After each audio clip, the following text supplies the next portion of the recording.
after this weekend, Ohio State is still safely in the playoff at number 6. Everything is fine. They're not going. Everything is fine. They're going to go to the playoff. Everything is okay, except it's not.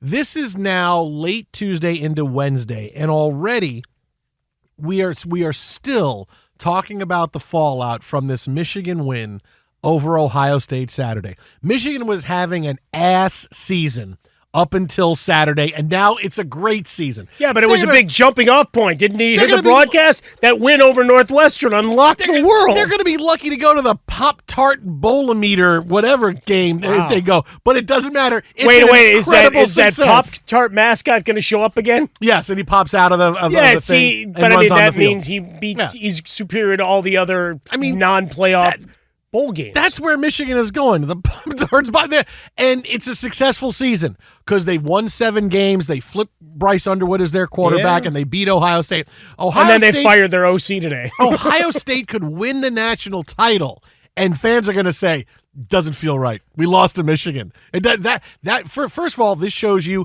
this is the best rivalry in all of sports because there's no other rivalry where fortunes flip like this on a dime from one team to another. The way the storyline continues on 4 or 5 days after the game is over. This is the best rivalry. Regardless of record, there is still stakes that are incredibly high every single time these two teams play.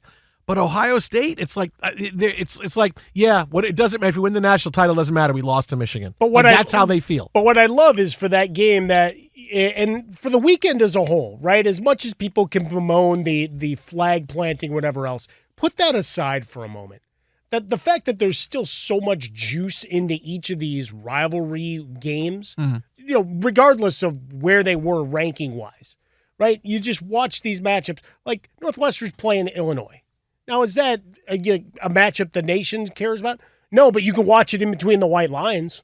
That every play, every yard, every fight through a tackle, whatever, like you could see more effort being exerted in those 60 minutes than you would have gotten in a game against another random Big Ten opponent and go on down the line. Think of your favorite college team. And then for Michigan to pull that off and to play bully ball. Mm-hmm. Now we talk about the 2 chip shot field goals. Talk about what they couldn't do offensively, Ohio State. But for Michigan, with no quarterback, right? Mm-hmm. They came in with no quarterback, which is, again... And your best defensive player and your best offensive player weren't playing. 2 first-round picks That's right. are not playing in this game. So all of that to say that you still are able to go out and outgain them by 100 yards on the ground, exert your will, make Lou Holtz look that much smarter about his thought of the way Ryan Day builds squads. Like all of that carried so much weight on that game, and nationwide, every time they did a cutaway, tell me folks weren't a little bit excited. As much as they might have hated Michigan the last couple of years. Yeah. Like, they like that it's now being here's $100 million back against roster Ohio State. Yeah. But here's Chip Kelly. Here's all the things you did to try to build the perfect beast. And at least for one day you got beat. Now you still get to go play for bigger stakes. Yeah. But does that stick? No. For Ryan Day, like how much are they still dealing with the fallout and answering questions from boosters like I need to talk to coach? Look, and look, I'm gonna bury Ryan Day before I save him here. Because so much is made, because let's get to really at the heart of this game, and then we'll get to why Ryan Day really is getting too much criticism. Number one, did Ryan Day have a great game coaching? No. And I get that the fallback on whichever team runs the football for more yards wins the game, and Michigan ran for 100 more yards than Ohio State, and they won. Yeah, I get it.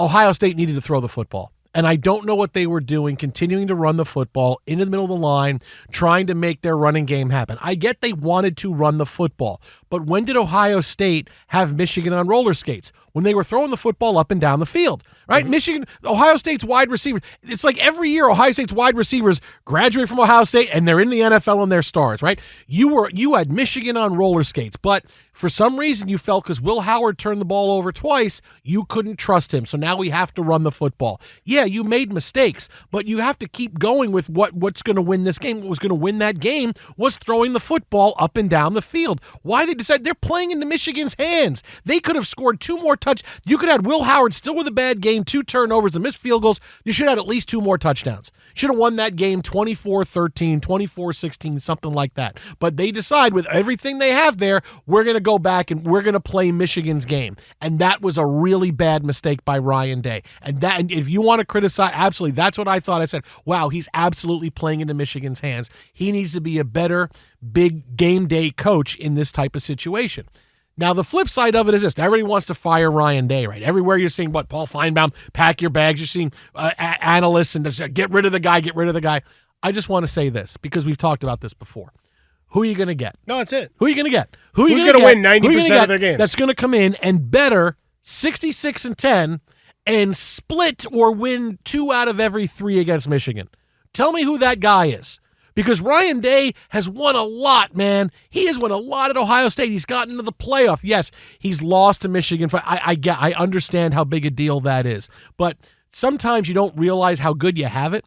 And Ohio State coming off a run where Tressel beat Michigan almost every year and Urban Meyer beat Michigan almost every year. They thought, okay, we're just going to beat – this is not really – we're just going to beat them every single year. Okay, you don't always win like that. Mm-hmm. But because you're used to that for the better part of 2 decades, Ryan Day seems like a failure.